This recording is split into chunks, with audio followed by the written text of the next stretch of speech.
aqui a gente tem o Davi do Michelangelo. Eu peguei para mostrar alguns ângulos dele. E como o Michelangelo mostrou bem, né, tanto todos os músculos que a gente falou nas aulas passadas, quanto peitoral, abdômen, serratus, oblíquo, aqui o externo oblíquo, quanto a caixa torácica muito bem definida, o esternocleidomastoide bem definido, e quanto a esses pontos de referência ósseos, né? Então aqui está a nossa crista ilíaca anterior superior,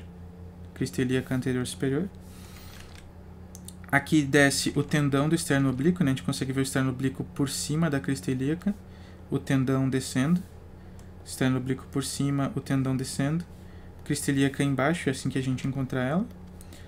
E aí, embaixo disso, a gente vai ter a inserção desses músculos, né?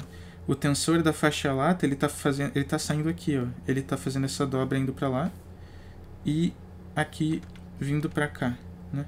Fazendo algo assim, não dá para ver muito desse lado. Esse lado aqui a gente vê essa mudança de plano.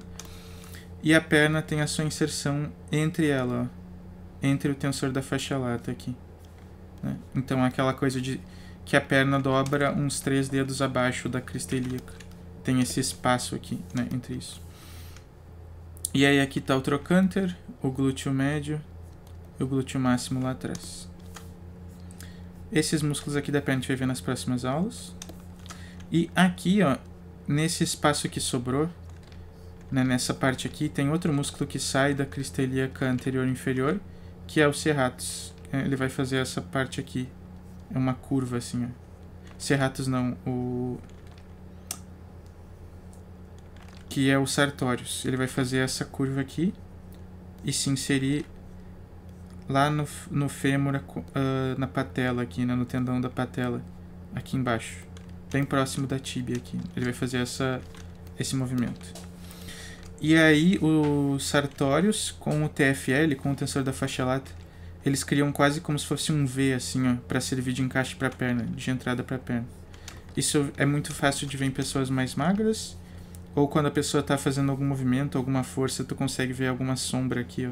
É bem raro de ver, mas é legal entender isso para conseguir construir os próximos músculos, né, que a gente for vendo. Aqui atrás, então, a gente tem esse triângulo, né, o triângulo sacral, o sacro.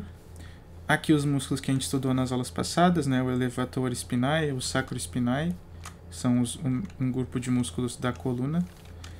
E aí aqui a crista ilíaca indo para lá, o oblíquo aqui,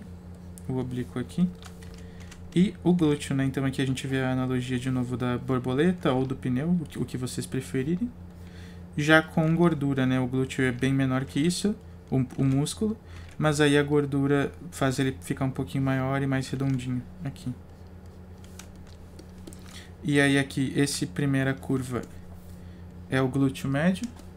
A segunda curva é o trocânter, né? O glúteo médio serve como um deltoide. Se ele se contrai, ele levanta a perna assim pro lado. Vocês podem testar, né? Levantar a perna pro lado assim, vocês vão quase como se estivessem fazendo assim com o ombro, é o mesmo papel do músculo. E nesse ângulo aqui, a gente vê um pouco melhor a crista ilíaca, né? Bem definida, o arco púbico bem definido, o oblíquo bem definido. E aí o TFL está bem sutil, né? O tensor da faixa lata bem sutil, estaria por aqui. E do outro lado estaria por lá. Mas aí aqui o glúteo médio, né, agarrando o trocânter, e o glúteo máximos agarrando o trocânter assim também, por essa parte. E aí cria essa tridimensionalidade, né? O glúteo médio abraça, ele tem uma variação aqui, ó, essa sombra que está acontecendo, né? É porque está acontecendo essa mudança de plano. Aí aqui fica mais achatadinho, porque eles estão indo se agarrar no osso, no trocânter. Eles se inserem no trocânter e depois o glúteo se agarra lá. Então ele forma um contravolume, né? Ele forma um buraquinho assim, que é interessante na hora de pintar essas formas. Entender esse contravolume que acontece aqui. Esse desenho aqui ainda é daquele mesmo livro.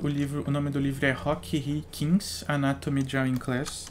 Eu encontrei ele por acaso pesquisando por desenhos do Kim Jung-gi e por desenhos de anatomia.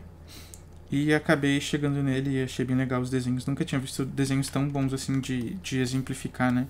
Mesmo a língua estando em coreano, eu acho. Eu não... dá pra ter uma clareza muito grande desses desenhos, né? Então aqui a gente tem a construção da pelvis dentro da caixa, né? Aquilo que eu comentei, que a caixa não é a pelvis exatamente. Então tu vê que o autor, ele corta o que não encaixa na própria caixa, né? Ele faz uma caixa, mas ele diz, isso aqui fica fora da caixa, isso aqui a gente finge que não existe, até a gente desenhar aquilo, né? Mas a gente está preocupado com a crista ilíaca anterior superior, que é esse ponto aqui, ó. Esse ponto é exatamente a caixa que a gente conecta. E aí isso aqui fica para fora mesmo, que é a crista ilíaca em si. A gente imagina que ela existe depois que construiu a caixa, né? E aqui também, ó, o formato real da pelvis, né? A gente usa uma caixa perfeita, e é para continuar usando uma caixa perfeita, né? Porque ela nos ajuda muito a rotacionar e desenhar o corpo como a gente quer, a encontrar os músculos como a gente quer. Mas é bom saber o formato real disso quando a gente for refinando o nosso desenho, né? Quando a gente for fazendo uma line art real dos músculos e tal. Entender que essa parte aqui da pelvis é bem menor que a parte da frente. Então a crista ilíaca anterior superior, ela tá bem mais apertadinha, né? Bem mais para dentro. A parte lateral da pelvis é mais larga e a parte lá do sacrum é mais fechada. É o triângulo sacral, ele é bem fechado aqui. E isso muda um pouco de homem para mulher também, né? A mulher tende a ter a pelvis mais aberta e o homem tende a ter a pelvis mais fechada. O contrário da caixa torácica, né? Que a caixa torácica do homem é mais aberta e a caixa torácica da mulher é mais fechada. Por razões de evolução, né? De reprodução, etc. De suporte dos músculos. Nesse desenho aqui a gente tem outras visões do glúteo, como ele está se inserindo.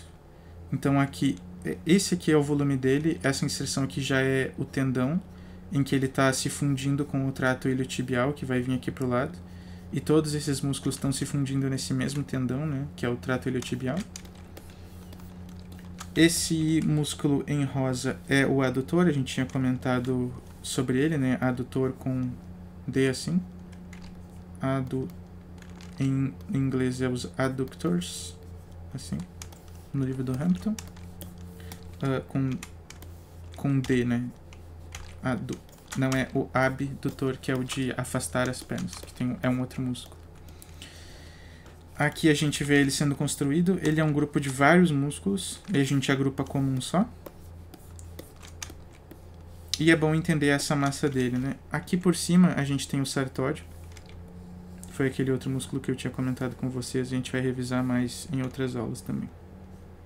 Sartório aqui. Tensor da faixa lata aqui. Glúteo médio aqui. E o glúteo máximo lá. Trocânter em vermelho, descendo aqui como osso do fêmur.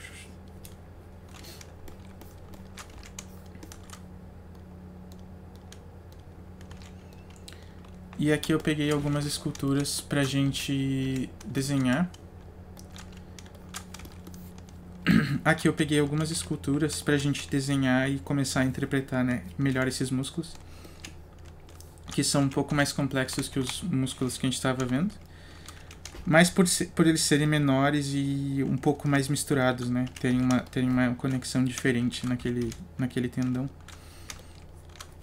Então, o jeito mais fácil da gente desenhar isso é achando a crista ilíaca. Então, eu vejo a crista ilíaca para onde termina o oblíquo, nessa região óssea ali.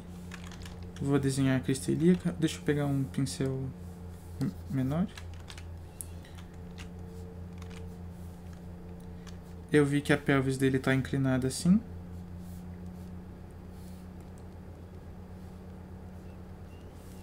Desenhei a linha central, né, a nossa linha de simetria.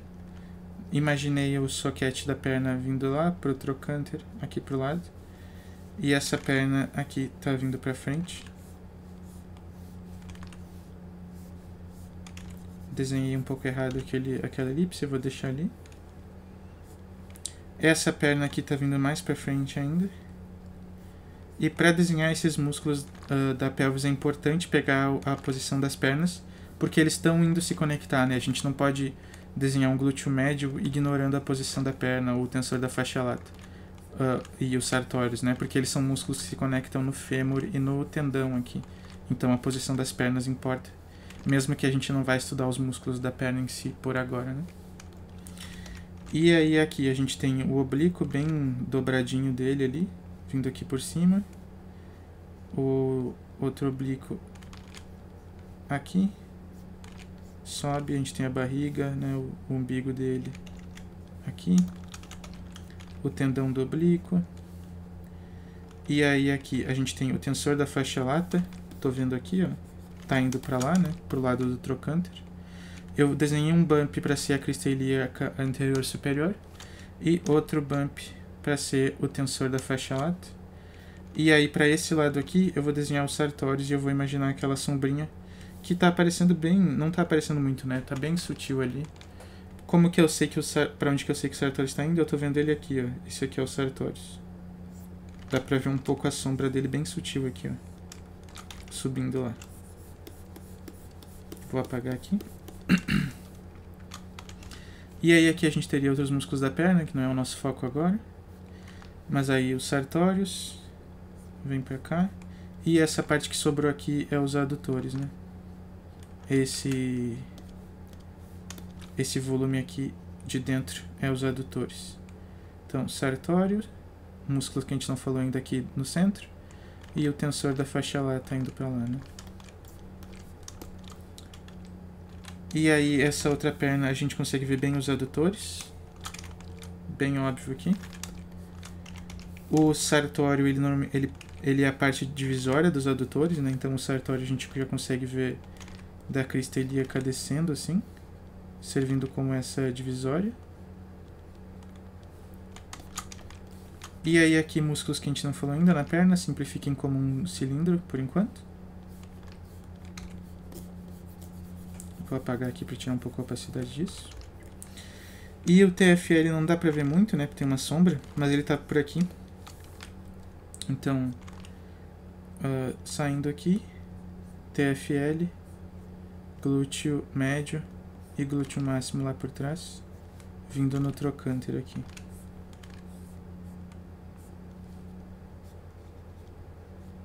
E aí o joelho vai descendo ali.